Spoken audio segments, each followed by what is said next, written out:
निलेश राणे आणि रवींद्र चव्हाण यांच्यातला वाद आता मिटल्याचं दिसतंय।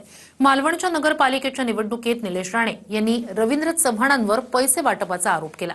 आता मात्र निलेश राणे यांनी माझे आरोप भाजपवर नाही तर निवडणूक आयोगावर होते असं म्हटलंय। रवी चव्हाण आले जेव्हा जेव्हा येणार तेव्हाच पैशाचा जोर कसा वाढतो शहरांमध्ये। 25-25 हजार एका मताला।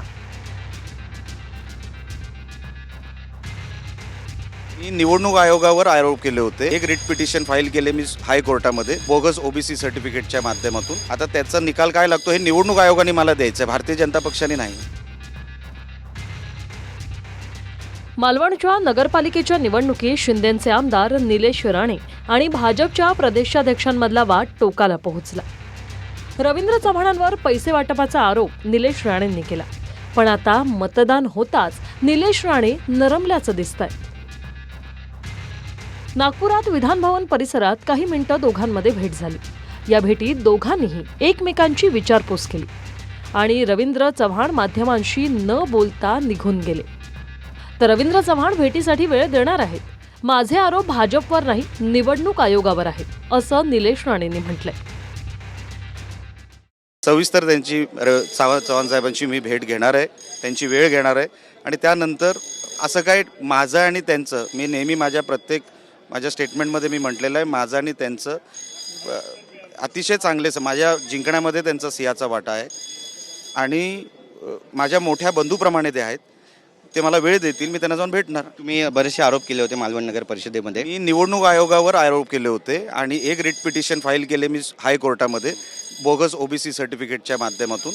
आता त्याचा निकाल काय लागतो हे निवडणूक आयोगाने मला द्यायचं आहे, भारतीय जनता पक्षाने नाही। सिंधुदुर्ग जिल्ह्यात नगरपालिकांमध्ये भाजप विरुद्ध शिंदेची शिवसेना असा सामना झाला।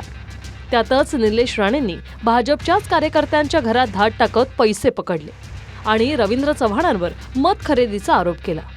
मात्र आता आपला लढा व्यक्तिविरोधात नसून व्यवस्थेविरोधात असल्याचं निलेश राणेंचं म्हणणं आहे। बरं, अबोला संपला, दिलजमाई झाली दोन्ही नेत्यांच्या समोर। होतीच। निवडणूक म्हणजे माझा जो काय लढा चालू होता तो एका व्यवस्थेच्या विरोधात चालू होता, व्यक्तिविरोधात नाही। पण आता हा लढा पुढे सुरू राहील। आता जसा अहवाल येईल, इकडून जायचं का, जसा अहवाल येईल तसं मी कळवतो तुम्हाला। बघा, मी त्यांच्या अंतर्गत विषयावर बोलणार नाही, पण शिवसेना ही एकच आहे आणि शिवसेना उद्धव बाळासाहेब ठाकरे पक्ष हा एकच आहे। बाकीचा मिंदेगताबद्दल त्यांना शिवसेना बोलणं योग्य नाही, त्यांनी सगळं चोरलेलं आहे। नगरपालिकांच्या निवडणुकीत निलेश राणे आणि रवींद्र चव्हाणांमधला वाद अगदी 2 तारखेपर्यंत युती टिकणार असं सांगण्यापर्यंत पोहोचला, पण आता दोघांमध्ये दिलजमाई झाल्याचं दिसतंय। स्वप्नील उमपसह गिरीश गायकवाड, TV9 मराठी, नागपूर।